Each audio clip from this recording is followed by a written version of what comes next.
Doo-doo-dee. It's Nandi! Hello friends, today I'm showing you the new playable Tyranid character, the Neurothrope. I'll explain everything to do with its kit and show you gameplay footage of how it interacts with other characters in the game. As always, the video is timestamped and chapter marked for you to skip ahead as needed. I'll have my usual summary infographic at the end where you can compare the Neurothrope's stats to other characters in the game, and I'll also explain the new Gleam giveaway that Snowprint are running. I've also included my referral code as an opportunity for you to earn 100 Blackstone at the end of the video.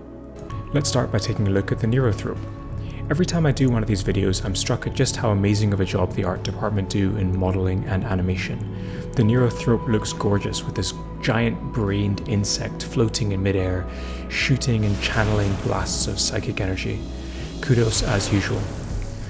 The Neurothrope has 5 traits, all of which we've seen in the game already. Close combat weakness, flying, psyker, shadow in the warp, and synapse. Now we'll have seen all of these traits already on various characters in the game, but the main thing I want to focus on here is the psyker trait.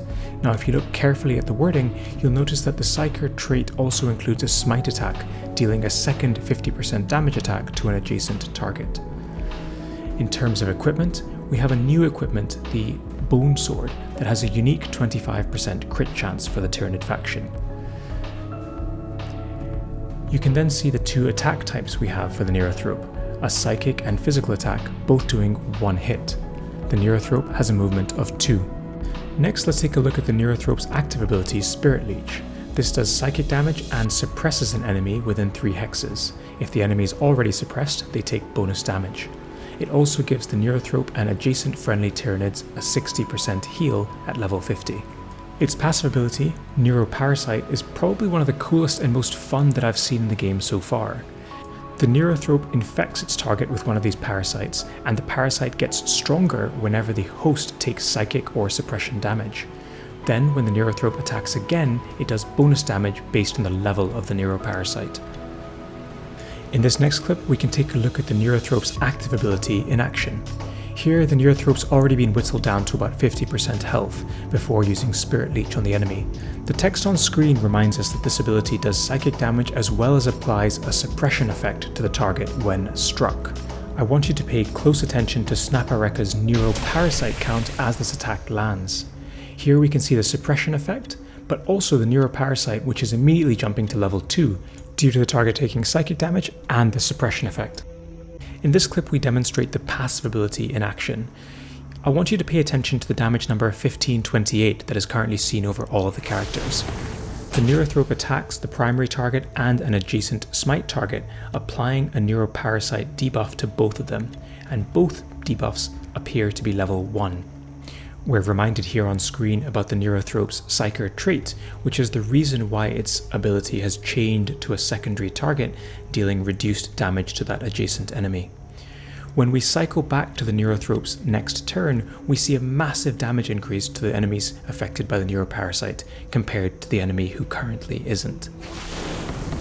I'm delighted that so many of you have reached out to me via direct message to ask me specific questions and interactions about this Neurothrope and his abilities. It's allowed me to include this extra section where I specifically answer each of those queries. The first question I got asked was, does the Neuroparasite work against guild raid bosses? And the basis for that question is that bosses have the immune trait, which means that they're traditionally immune to a lot of effects. However, Neuroparasite does appear to work on guild raid bosses, evidenced on screen as you can see. The next question is, does suppression add stacks when used on bosses? Again, another feature or query against the immune effect that they have. Here Thaddeus has the suppressive fire attack and attacks the boss, again applying another stack of Neuroparasite. Despite the boss having the immune trait and not being able to be suppressed, the Neuroparasite counter still upticks by 1. The next question I had was about Eldryon. Now Eldryon is a psyker that has a 2-hit attack. The question was, therefore, does Eldryon apply 2 stacks of Neuroparasite or just 1 stack of Neuroparasite? We can see that the boss has 2 stacks of Neuroparasite, and despite the fact that Eldryon's attack has 2 hits, the Neuroparasite counter only goes up by 1. The next question I had was about how Abraxas interacts with Volk. Here you can see that Abraxas has a passive ability that gives adjacent Chaos characters an additional psychic damage hit. Volk is a character that ordinarily has a suppressive fire trait. Let's take a look and see what happens when Volk attacks with Abraxas adjacent.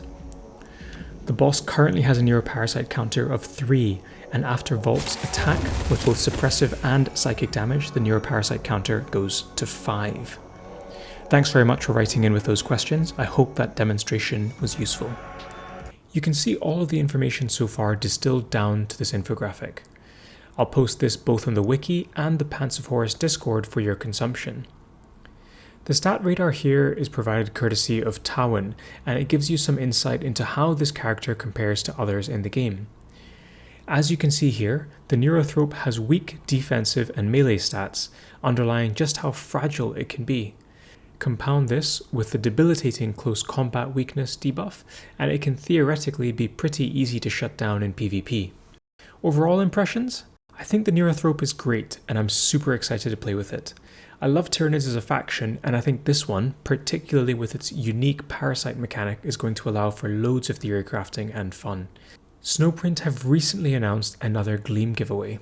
For those of you who are unfamiliar with this, Snowprint do this every so often through a website. You earn raffle tickets by doing various tasks or entering codes, and give yourself a chance to win a plethora of real-life and in-game merchandise. For example, you can enter one of my codes, Greater Good, and give yourself 5 tickets in the raffle. There'll be loads of ways to enter codes, and I have another one to give away to you soon. That's all I've got for today. I hope that was a useful summary of the Neurothrope. If you're a newer player to the game, please consider using my Refer a Friend code on screen. It gets you 100 Blackstone and goes a long way in supporting me in the work that I do. It's single use though, so choose who you support wisely. Finally, if you're interested in joining a new guild, feel free to reach out to us in Pants of Horus via Discord link.